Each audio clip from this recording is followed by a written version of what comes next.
tell you what, Shaka's power rankings of the best celebrations. One thing I've many I like about all these players, but particularly Jack Grealish, having had such a having had such a pressurised first season where it was a bit of a struggle. Much better this year, excellent season, not a great final, but excellent season, was when we've listened to him in interviews. There's none of this PR gobbledygook, I need to say this, I need to say that, I need to watch my words. He just comes out and he speaks to people generally, not all the time, but generally from the heart. And I think what we're saying there is he almost feels, it seems to me, that he almost feels lucky that he's got that move from his boyhood club at Aston Villa, which he loved playing for, to playing with these superstars, working for this superstar manager and winning the elite level competition. It just feels to me that, and I'm sure it's for all the players, but he just can't believe he's found himself in this situation and he just appreciates it. And I think that's great to see. It really is great to see, isn't it, Nedum? Yeah, absolutely. And I think I agree there that, you know, when you listen to him in his interviews, he's very, very open, he's very, very honest. And the way he describes it is how, like, lots of people who sort of watch the games and have watched the games for years would feel if they were in the same situation. I think that sort of level where, you know, they make so much money, they've got so much success, but we are all connected in that sort of way. He talks about how much it meant to him to win that Champions League, to win his first Premier League, to get the chance to play in Champions League finals. And yeah, this is, listen, it's very much a release for these guys. I don't know if it's going to be sinking how significant this season has been for them, but I really like him. Obviously, some people will say the scenes in terms of him being drunk for as long as he has, it's not great, it's not this, it's not that. But what I can say is from the inside, everyone that was there didn't have an issue with it. They really like him, and I think there's something about him which is very, very personable. And as a consequence, you know, he can be expressed the way that he is and just know that it's genuine, as Craig was saying. Did you give Kevin De Bruyne his winner's medal back, Nedum? No, it's in my house, actually. I earned that, you know what I mean? Having to come on this show throughout the season, listen to you guys criticise him, I've earned that medal. Happy days. Yeah. But yeah, it was, look at your selfies here. Yeah, you know. There it is. Again, there it is. I was so confused. Like, he walked over. I said, oh, come on, let's take a picture. And then he gave me the medal. I was like, well, what do you want me to do with this? And the only thing more embarrassing than that was after you see that picture with Rodri, he came over to me and he said, how you doing, legend? I was like, you've just scored the winner in the Champions League final. And you want to call me a legend just because I scored that goal in 2010 against Chelsea. You know what I mean? Like, how could you forget that? But yeah, it was truly amazing. It's fantastic to be there. Fantastic to be there as a guest of Man City. And yeah, and to see them do it, it's so surreal because the club's come on so much over the last, 10, 15 years and so on. But yeah, it's been an amazing few days, and I'm gonna drink it in for as long as possible. Let's talk celebrations, because like all the chat we've had, I don't think I've ever heard you talk about the parade in Glasgow. Was there one? What parade? When you won the cup, when you won the league. I can't remember. You must remember if there was a parade or not. I don't think, no, there wasn't. I tell you why. I think... Would the police let you have a parade? Look at that. It's been wiped from the annals of Celtic Football Club. I think the boys went to Portugal the next morning to play in a pre-done match, I believe. Oh, okay. So you never. I didn't go. Right. Because my second one was due to be born on the day that we actually won it. Oh, so really? My wife was at Celtic Park, ready to give birth, basically. So I didn't go on the trip for that reason. Okay. I thought you would have gone. Would the police? I tried. Listen, you'll be okay. You've had one. You know what to do. You've had one. Anything happens. You know he tried. Yeah, no. You know he tried. No. So yeah, I didn't. Actually, that was a bit gutting because I know they went out to Portugal. I think they might have played Sporting Lisbon or somebody. It was something the club had organised, and they went over there and had a great time. Right.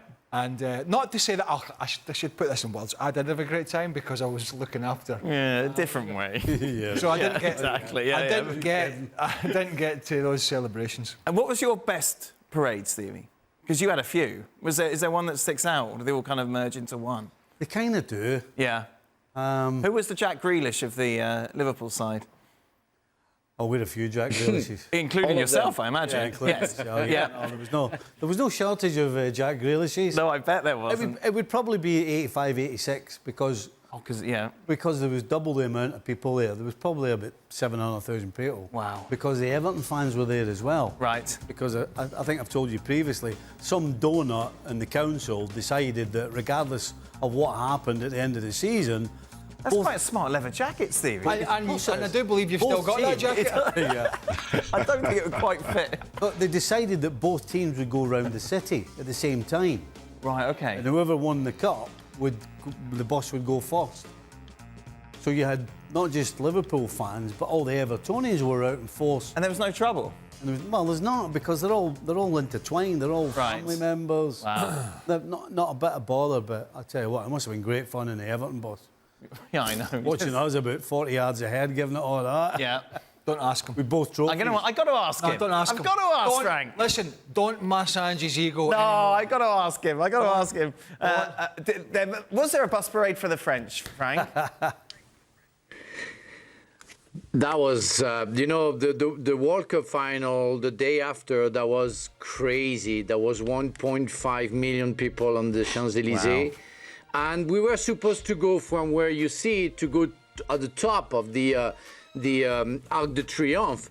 And we couldn't. We moved halfway to the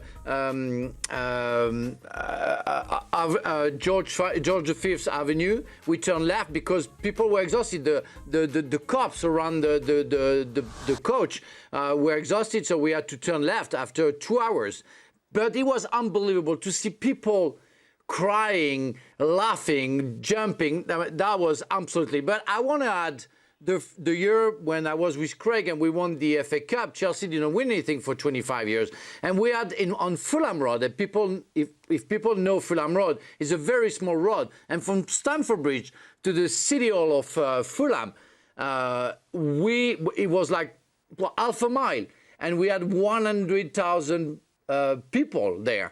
That was crazy as well. That was fantastic to see the Chelsea fans, celebrating with us. Away from celebrations, Nedum, I've got to ask you about Pep Guardiola, of course.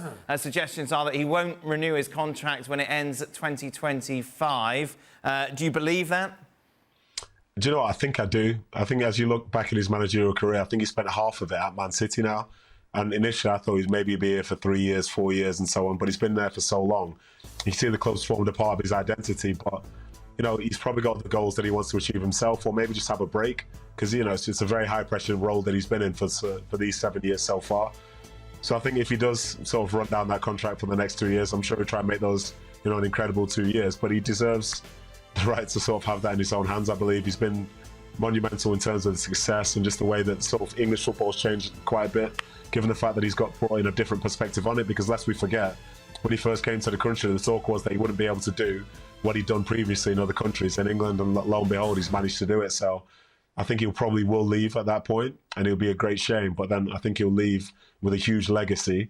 But yeah, I think it's just an interesting time for Man City now, because as well as, say, him potentially leaving in 2 years, some of the players are linked again with leaving. Does this mean that there's a transition coming for Man City after they reach the summit? Thank you very much for watching ESPN FC on YouTube. For more highlights, analysis and exclusive content, be sure to subscribe.